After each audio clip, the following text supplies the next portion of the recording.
Welcome back to Bangkok ChitChat. This is our 101st show. I'd like to thank David Peters, who's an author, Andrew Mack, Gillian, Global TV, and some others on our different channels for their comments and participation. If you haven't subscribed, please do. Please also add in comments. Obviously, you will not have all the same opinion as me on certain points that I'm discussing. But any comments and participation would be much appreciated. So today what we're going to be talking about is we'll do a quick overview on the COVID situation in Bangkok and Thailand as a whole. We'll also look at alcohol and some of the hypocrisy of the regulations.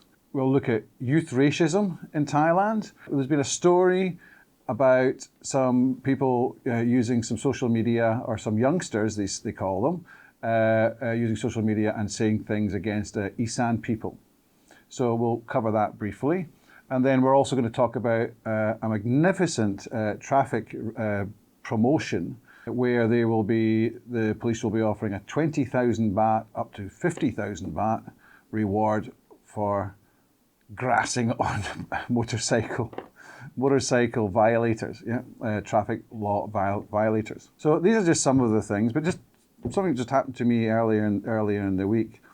As you may or may not know, my company manages social media sites and has video production, etc. So that's our core business, ClipView Media. Yes, that is a plug. But anyway, the story is one of our customers has a gym, and they had a problem with their check-in, and we were investigating what that problem was. I went onto their site and went to do check-in, and I put great day at the gym. Now look at me. I'm not exactly a person who is a regular person in the gym. But anyway, I put this comment up just to test the check-in. Well, loads of comments. Everyone's around saying, well done, Andrew. You're going to be losing weight. You're back to a healthy lifestyle. Well, what they didn't realize was I wasn't in the gym at all, and I had to be honest and tell them, well, thanks very much for your comments saying that I'm fat, unhealthy, etc. And you see I should be making a change, but actually I did this from the office. But thanks for the comments anyway. So I found it very funny, and I had a workout just through the laugh, so that was fine. Another thing I did is at the weekend, family went up to a place called Suan Plu. This is near the border with Myanmar, and it's beautiful. It's absolutely gorgeous, and I would say it's about 2 hours, 2.5 hours, depending on traffic, obviously, from Bangkok, and I would say it's comparable with Chiang Mai. We stayed in an Italian-themed hotel. It was because of the government promotion, where you get a 40% discount. The government pay the hotel at 40%. It was probably a place we wouldn't have normally gone, but it was absolutely fantastic. But my point is that to have a getaway, to escape Bangkok, get away from the stresses and the traffic, etc., which is building up massively just now. A month ago, it was very, very easy to travel, but now it's heavy traffic. So there's a place you can maybe look at if you're looking for a getaway. There's lots of hotels up there, and I would suggest that if you want to get away, just go up there, but strongly recommend it. First thing is the update of COVID. So as of November 11th, we had 7,496 new cases. But on the Wednesday, we had 6,978 new cases. And on the Wednesday, there were 7,450 cases discharged. So there's a bit of a variation there of about 500 per day at the moment. So we're certainly not out of the woods. However, that is across the whole country. In Bangkok, they had 752 cases. To keep in mind, we've got nearly, I think it's 7 to 10 million people registered in Bangkok alone. The other main area you'll be aware of is Chonburi, where Pattaya is, Rayong. In Chonburi, they had 222 new cases and 192 new cases in Rayong. Now, there's a big worry just now about people crossing the land border in Myanmar coming into Thailand because they're looking for work and they're not registered, and there's a worry about them spreading COVID. And this actually leads on nicely to one of the other subjects we've got about the racism. Not that I'm saying everyone is racist, absolutely not, but there is something where they're looking at the labour coming into Thailand to help. And there has been some negative attitudes, not sure whether it's racism or fear or whatever it is, against Myanmar people coming in. But my point is that this is one risk area because they are not vaccinated. So something we'll cover later on. So first one is alcohol. I mentioned this last week about the problems that restaurants had of getting their SHA certification. What's happened now is, yes, they still have a problem, but they now have to go to the TAT headquarters in Bangkok for the Bangkok ones, because Bangkok's a blue zone, to get that certification. I've heard from some restaurateurs that when they go there, they're told to get the SHA, which is where the staff have had at least one vaccine. And they're not really aware of the SHA plus, okay, where the staff, all the staff have had, or 70% of staff have had 22 vaccines already. Now what that basically means is our staff are safe. You can come to our restaurant or our hotel. Pubs, karaoke's, entertainment, places like clubs, etc. are still closed. The rumour is that they're not going to open till New Year. Now, Mr. Brian Flowers, you've been seeing everything across the internet about how you're on a protest, and you're going to go on water and coconut water, and you're going to live off that until they opened up the pubs. Well, you're going to be on one hell of a diet because nobody knows when this is going to open. I hope things do change, but the hypocrisy of it that I mentioned is that it's been talked about having New Year events. You've got Loikatong coming up. They're allowing Loikatong events. Oh yes, keep our social distancing, keep this, keep that. The point is that people will not. What's also happening with alcohol is some of the pubs. I was walking past one place, there was a music pub, and what they had was everybody drinking outside. They were on the pavement, they were not inside, but they were listening to the music.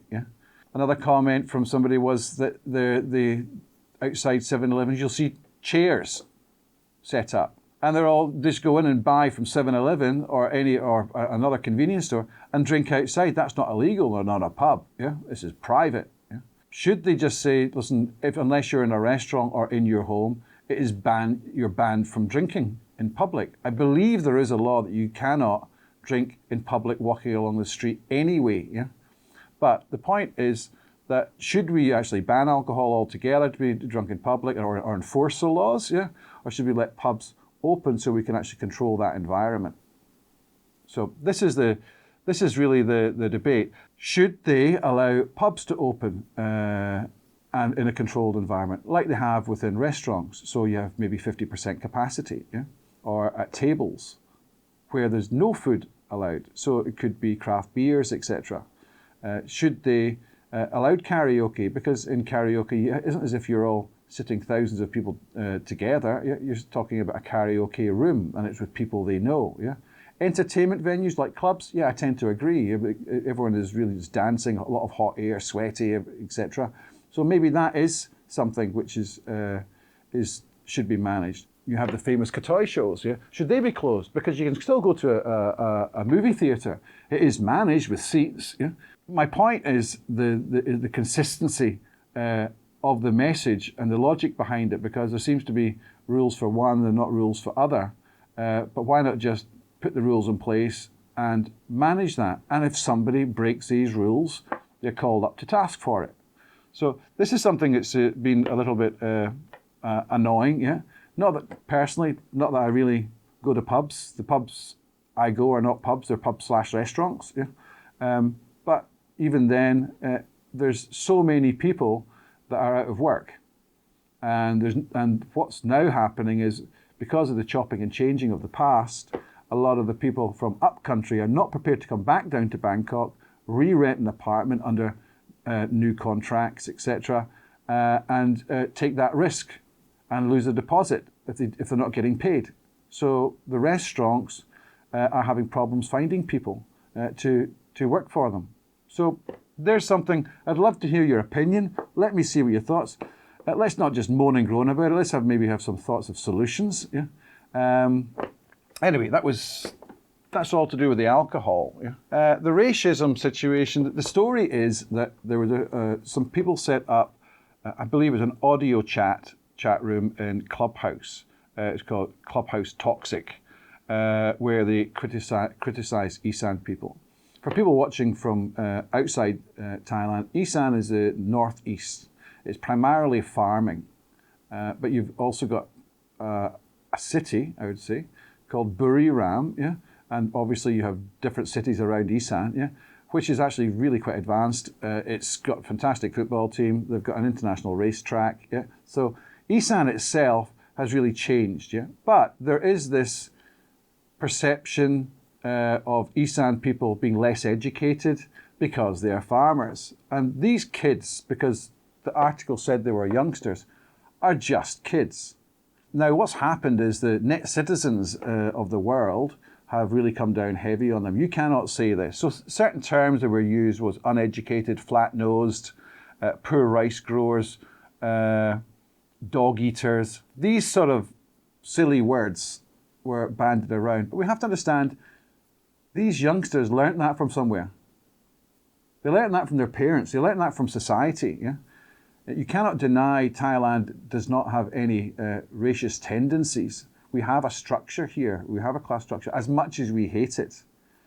You may disagree with me. That's fine. Yeah, there is differences between different areas because you also have different dialects. You have in Isan, you have a Laotian Thai, you have a Cambodian Thai. Yeah, in the south, you have a slightly different dialect. You have different dialects, different places. So effectively, what you have is regions of tribalry. So these kids have picked this up and debated this and shown off. Now, anyone from the UK, we all did crazy things and said crazy things, and we look back at it and say, we didn't do that, or we didn't say that. You know, whether you were a punk, a mod, anything like that, you know, whether you support a football team, there's all tribalry there. My point for bringing this up is I just hope Thailand does not follow this woke society where people are afraid to say things. Yes, you should be able to say things. Yes, you should be called to task for saying things and debate and understand. The only way to sort of resolve racism is to, when I say educate, I don't mean sit there and berate somebody, you are wrong. Yeah, it's more to let them think about things and reflect on things. And like they do in the criminal justice system, they introduce the people who they hurt. Once they're face to face with that person, yeah, then they begin to realize that they're wrong in their attitudes, or they're right in their attitudes, whatever their opinion is. Yeah. So there is prejudices around, but normally that's orientated around ignorance, yeah, because I haven't been exposed to things. Or the following, that some of these people on this chat room were followers. Yeah. My concern is that the people say, oh, is this the changing youth? Well, actually, I would say the youth of Thailand, who are probably in their 20s, 30s now, have changed the culture in many ways in itself, yeah, by discussing things, by debating things through social media, arguing about things. Maybe arguing is the wrong word, but debating things. So the youth have actually brought public awareness of racism in itself, and they are the future of the country. Now, we might not disagree, but what I'm saying is really that I hope this article doesn't blow up into something which is unnecessary, because the media seem to be taking advantage of it. You know, now politicians are saying, "Oh my goodness, the youth are doing this and the youth are doing that." No, they're not. There were just a few kids that made a stupid mistake, yeah, of discussing this and making this public, and someone finding it out and then exposing it. I just wanted to put that into perspective. But there is racism. Of course there is. There's racism in every country, and there's prejudice. I hope I hope this all gets sorted out and not blown into a further woke society, which UK has, where people are afraid to give any opinion or thought, or even be corrected, yeah? And they're chastised for having a thought. But that was not related to anything else, by the way. It was just on that story. Motorcycles. Well, this is great. Now, I drive a motorcycle and I drive a car. I have fun on the motorcycle. It saves time in traffic, but also I'm very happy driving my car. So I'm one of the lucky ones that have experienced both. Yeah. What's happened is the police released a statement saying that as of November 5th, which is this coming Monday, yeah, they're going to have a clampdown on motorcycles. What the deal is they're going to have prizes. So if you catch somebody having an offence, which is driving your motorcycle on a path, or parking in the wrong place, or something like that, yeah, or going through a red light, then you will go into a prize lottery, I expect, yeah, where you could win up to 20,000 baht, and there's a cap on them every month of a maximum of 50,000 baht. So this is starting next Monday. So if you get your mobile phone, go along, and you maybe win 50,000 baht if you're lucky. Yeah.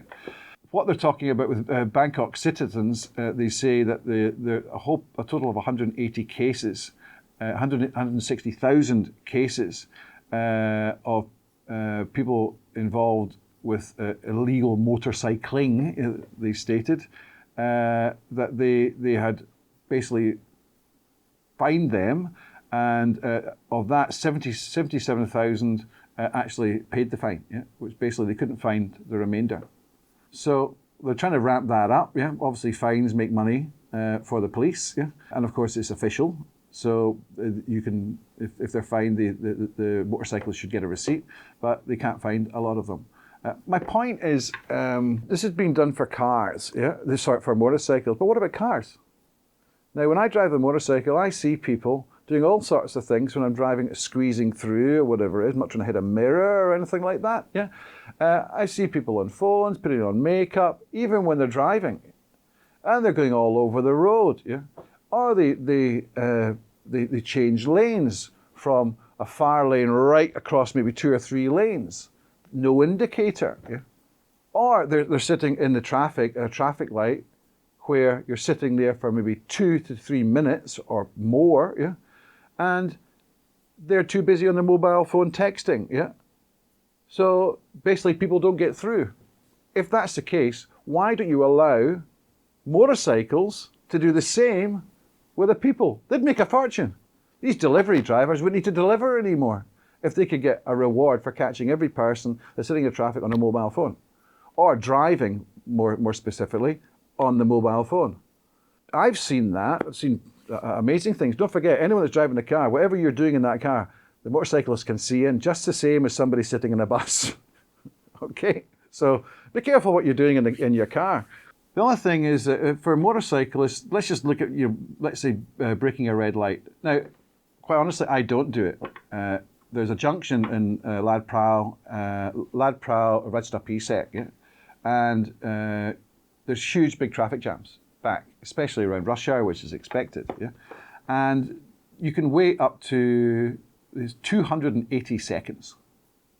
Now, if you're a delivery person and you're delivering a pizza, and you are something like 10, 15 minutes late, or 5 minutes late, or it's cold, or whatever it is, and you have to travel to that place, yeah, you'll probably get fired. That's their livelihood. But people don't think of that. So what the owner doesn't care about that, nor does the customer. So they're sitting there waiting for a long, long time, and they see a gap. And I don't mean a gap. I'm talking about a gap. Okay? And what they flick through. Now, is that correct? No, it's not. Absolutely. But in the control of the traffic for these motorcycles, that guy could lose his job, and that's part of the reason he will do it. I don't do it because that time is not so important to me. I don't have to be anywhere, and it isn't affecting my life. So I will sit in the traffic, in the heat, with all the smoke around. Yeah. But what I do find is, yes, there's a few idiots on motorcycles, no doubt, I don't race, I just putt along, yeah. Well, I get a 500cc, so it's not quite a putt. And basically, everyone indicates. They don't push people out of the way. They squeeze through where there's a line in the road, yeah, and this guy decides to park his car like that, not park, but sit in the traffic, rather than come across and let the motorcycles go through. They're having to go like this all over the place. Yeah? Now, the benefit of a motorcycle is you get to places quicker, but it is quite, you know it's dangerous. Yeah? But there's certain considerations. So I think motorcyclists are getting a hard time. That's what I'm really saying. That's what they're saying within this campaign. Yeah? And if you're going to do this for motorcycles, do this for cars. Right? Give that reward to motorcyclists or other motor vehicles who capture that person who is weaving all over the road or is going at 10 kilometers an hour along the road on the fast lane. Yeah? This kind of thing. So you can get public participation. So really, that's all I've got. That's my whinge. That's my shout out for this week. Please pass your comments on this. People say I'm very, very direct, yeah, but hopefully I haven't offended anyone. I'd love to hear people's opinions. And if there's any particular topics you would like us to cover, that'd be great. If any of these topics you would like us to expand on and actually bring a guest in when COVID allows people to, or makes people more comfortable coming to the studio, then please let me know. Okay, have a great weekend and next week, and I'll see you later. Don't forget, if you haven't subscribed, subscribe, click that notification button, and please pass your comments. Oh, right, okay, so thanks very much, Jet. The next thing we'll have will be the Paddy report. That'll be coming out next week. Then we'll have a Hoahin report, and then hopefully we'll be having there's a couple of interviews coming up. One all about insurgency in the region. I was intending to do that this week, but things went a little bit wrong. So we'll be having that coming up as well, and lots and lots and lots more. And we'll be releasing some information what we're planning for the new year. But once again, if you can give me your thoughts, that's very helpful. Okay, thank you very much, and speak to you later. Okay, bye.